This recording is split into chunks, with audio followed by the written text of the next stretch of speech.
When are you going to have a baby? Who do you think is paying for your expensive treatment? You money-eating bitch. My husband threw the divorce papers at me. What's with that defiant look?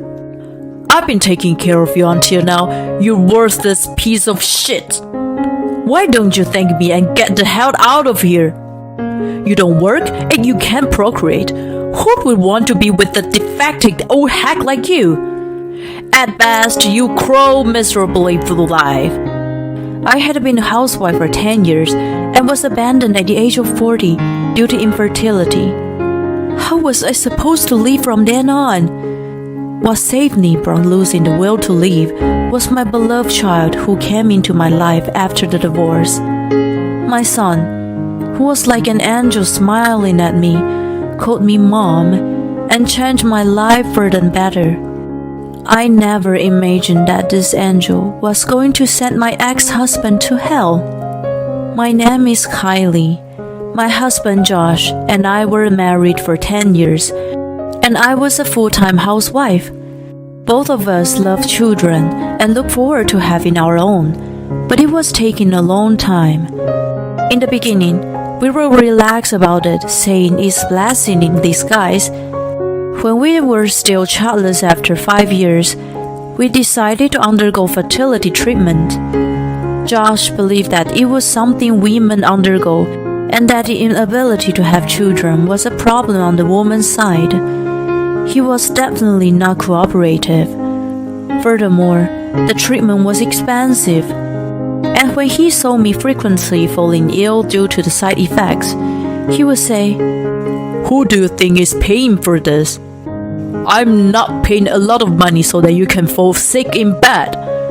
He always complained. After 5 years of treatment, he seemed to have lost patience. Despite the best efforts of both myself and my doctor, I was unable to conceive a child, and the cost of treatment just kept mounting. Frustrated by the situation, he finally asked for a divorce. I tried to talk to him and asked him to reconsider several times. He had probably already given up on me, so he refused to have a talk.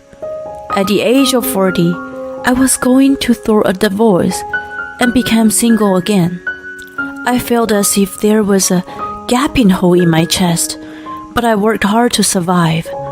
When I was going through the treatment, I got a part-time job to help cover the expensive bills. Fortunately, I was able to continue working the same job, and they even gave me more hours after I explained the situation. In addition, my manager had been talking about promoting me to a full-time position for a while, so he submitted my application to the head office for me. My days passed quickly and frantically from then on. About a month after I left Josh, my life was drastically changed again. My best friend from high school was in a fatal car accident with her husband. We used to share our joys and sorrow together. Throughout the time I was having trouble conceiving until the divorce we filed, she was always by my side. At first, I could not believe that she was gone. It sounded surreal, but as soon as I saw her face at the funeral, I felt as if the colors had vanished from the world. As I was leaving the funeral home, dizzy and haste, someone caught my eye. A small curled-up figure on the side of the parking lot. I had met him several times. He must have just entered elementary school. I had no idea how big he had become. The small figure that was frozen in time was my late best friend's son, Oliver. My chest tightened to see the way he sat there with his knee to his chin and stared blankly at the ground. I wondered what was going to happen to him who had lost his parents and was suddenly alone. Both of his late parents had no surviving family members, and they didn't have any close relatives. I was afraid that he would be sent around to one foster family after another.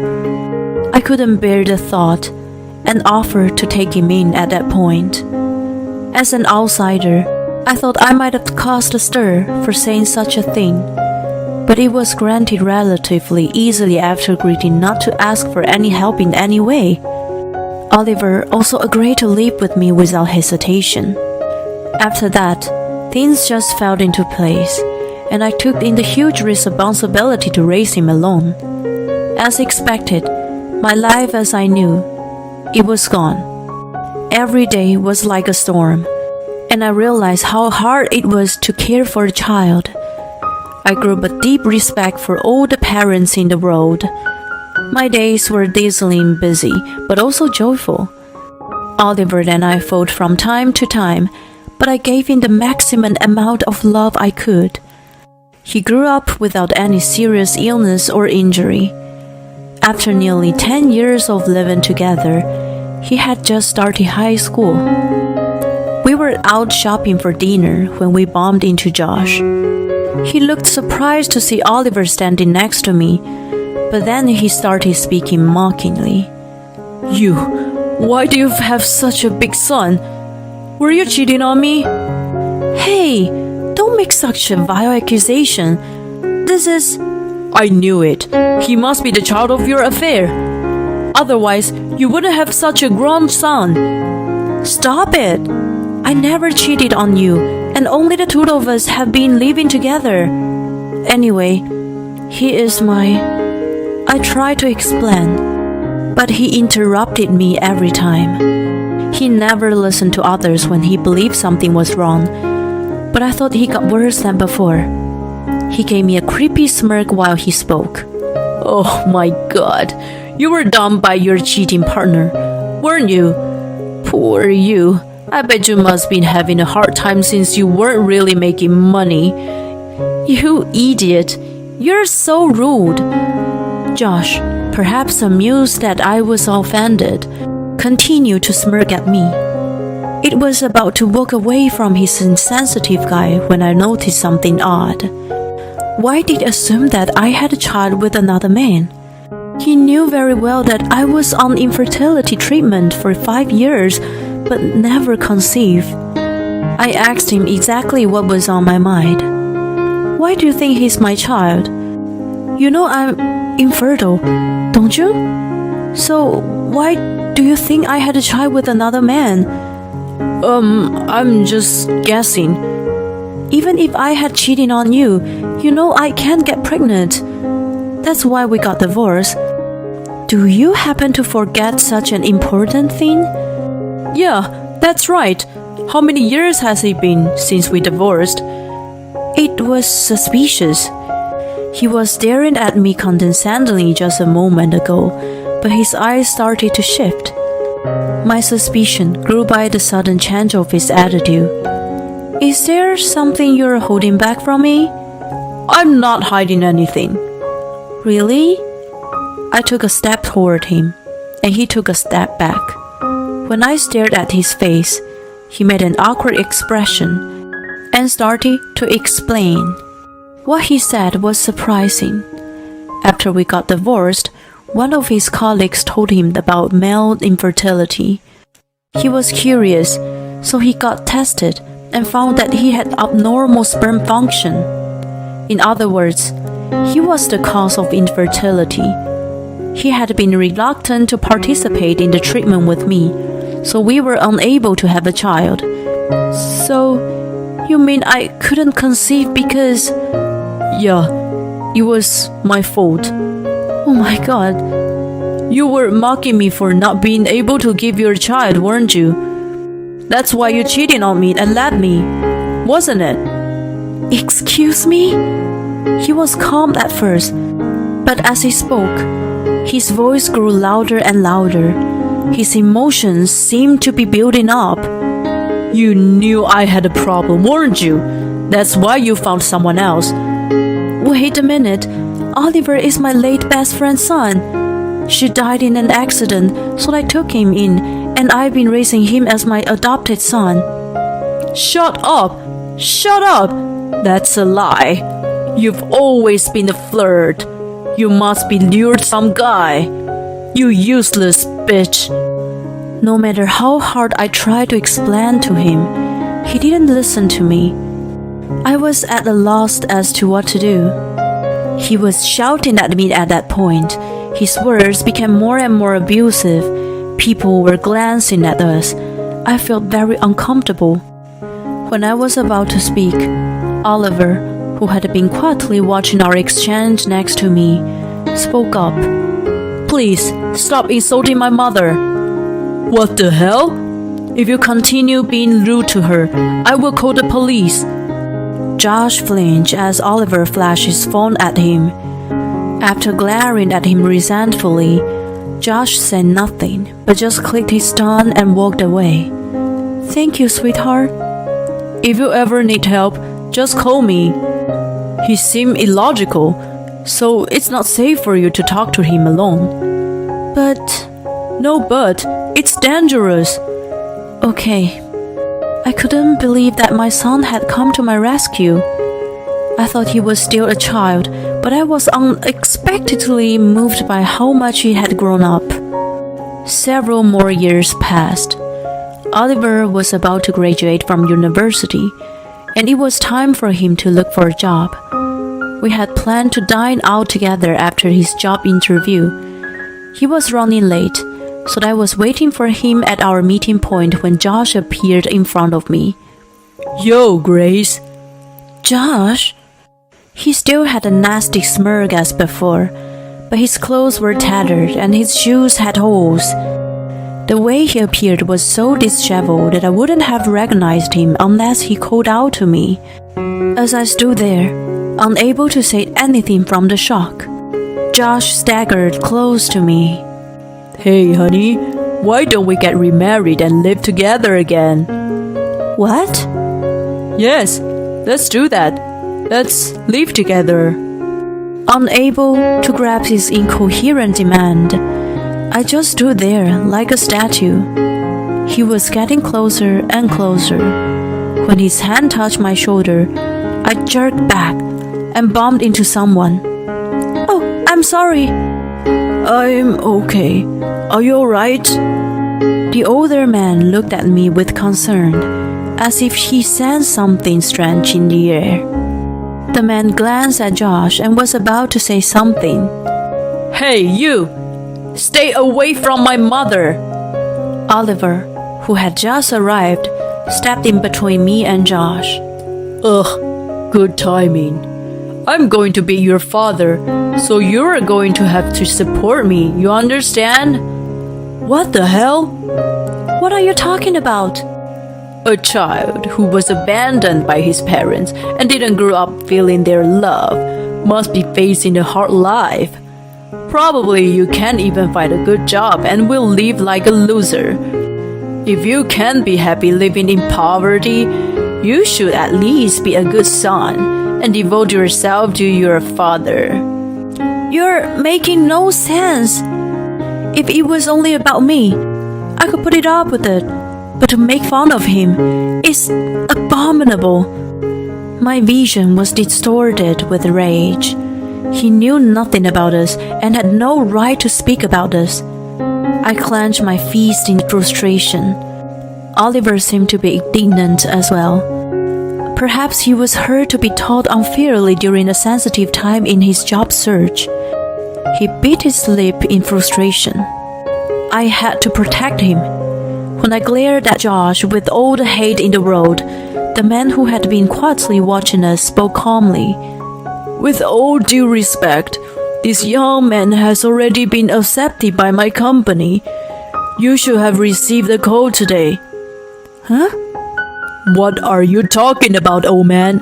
You have nothing to do with us, so don't get involved."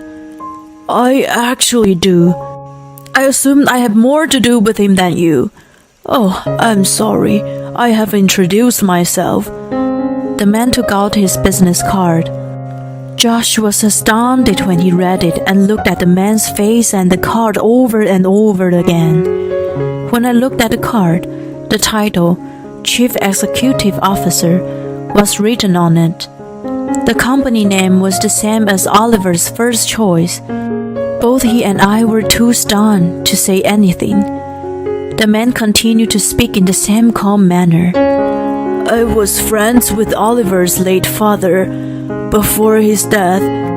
We used to play golf together, and I used to visit his house. Oliver was very young, so I don't think he remembers me. I played with you too, Oliver. After your parents passed away, I heard that a friend of your late mother took you in. You've been raised by a wonderful person. I can see the shadow of your late father, not only in your appearance, but in your kind heart. He had a strong sense of justice too. The three of us intently listened to the man. He looked at Oliver compassionately and then moved his eyes upon Josh. His calm voice abruptly changed, and he started to speak sternly. Oliver has grown up to be a very fine man raised by her and his late parents. On the contrary, how about you? You curse others in such a blunt manner in a public place? Before you speak ill of him, you should reflect on yourself in the mirror. Shut up, old man! Don't get too comfortable with me just because I listened to your story. Turning red, Josh drew closer to the man. When he was about to grab the man's neck, his hands were stopped by other hands. Hey, calm down. Come with us. Let's talk over there. Surprised by the sudden appearance of the police, I glanced at Oliver, who was holding out his phone. I wondered when he had called them. I was being protective while I was trying to protect him. It wasn't the right time to be emotional, but I was moved by Oliver's maturity. He was not a little child to be protected anymore.